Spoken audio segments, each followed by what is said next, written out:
much. I spent the first 42 years of my life on the social regime. Some people call communism. And then I had the opportunity to be responsible for the reforms, which took Poland from socialism towards democratic capitalism.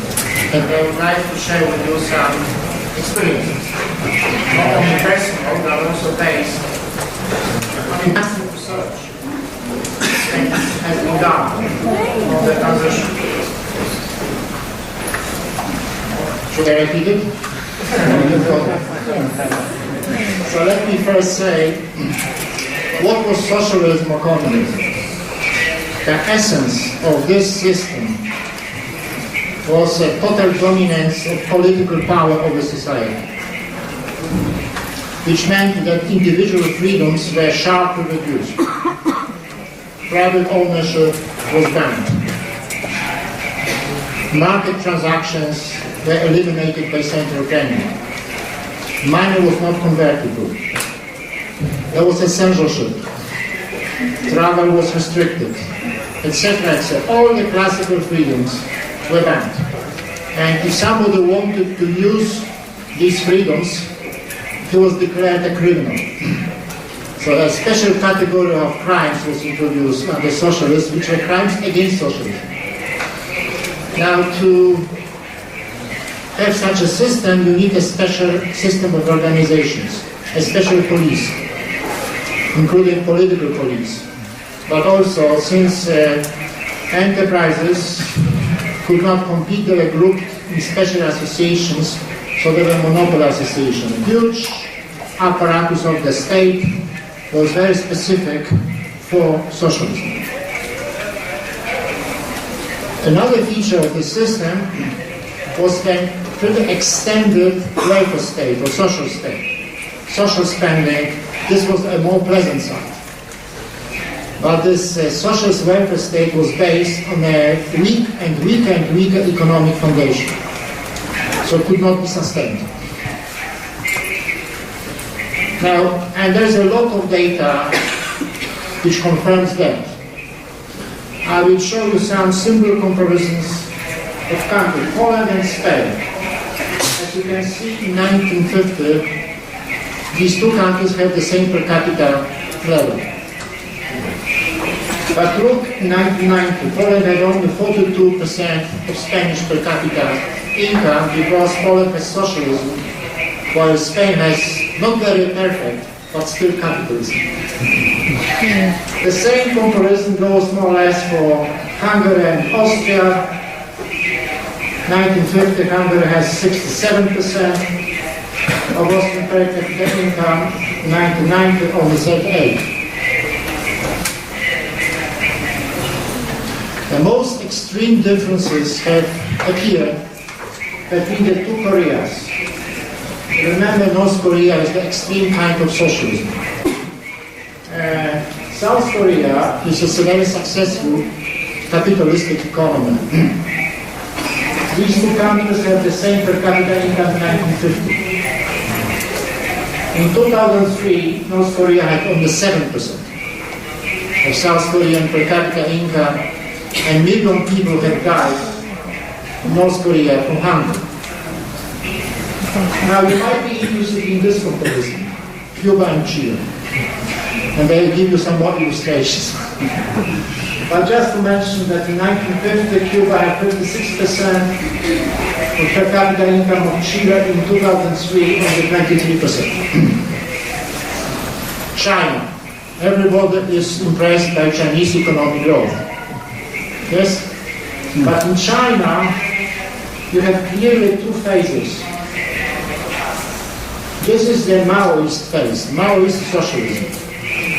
As you can see, China was going back on Western Europe because China has initially 10% of Western Europe per capita income, and in the late 70s, it had only 7%. But what has happened next? Here, this is the blue line. The red line turns into blue line. So what was going on? As you can see, China has been accelerating growing faster, and now it has about 20% of Western Europe per capita income. Has China invented better socialism? Is it behind the success story? No. China is making an undeclared transition toward capitalism. As defined by private ownership, market transactions, and say opening of the economy, in China most of the increase in the economy has been concentrated in the private sector. China has opened to the West enormously. Chinese exports are 5 or 6 times as large as Indian exports.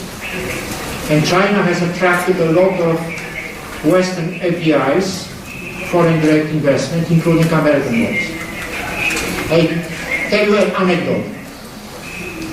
When I was still the governor of the Central Bank of Poland, I invited my colleague from China, the governor of the Central Bank of China, and he was kind enough to give a public lecture on the Chinese economic reforms. And he said, in China, we are making a transition toward socialist market economy, but then he added, in some regions, all enterprises are already private. It was a contradiction of terms, because socialism means state owned. But he was using the official language that facts also. It's okay now? Well, perhaps it is a stop of my lecture, no? Not yet. He was using the official language socialist market economy, but in fact, the essence, the practice was a transition towards capitalism. This must not mean, what are the lessons? Socialism, as defined by the total dominance of politics over society, is always bad. There is no good socialism. In this sense, while people speak of Swedish socialism or French socialism, but this is a completely different story. This is a variant of capitalism. There are no one example of good socialism. And many countries are not called socialist, but in fact they are. You probably heard about Iran. In fact, Iran is socialist because the majority of the economy is controlled by the politicians, which in Iran are called ayatollahs. But they are politicians. So you have this ayatollah socialism in Iran. So there is no good example. You can't find just one example of the sort of socialism which would not bring about, with the passage of time, an economic disaster. No one example. I am not speaking about human cost. I am speaking about economic cost. While capitalism can be either good or bad, because there are many options. Good or bad from the point of view of economic growth, which is indispensable for a better life of millions of people. So what are the bad variants of capitalism?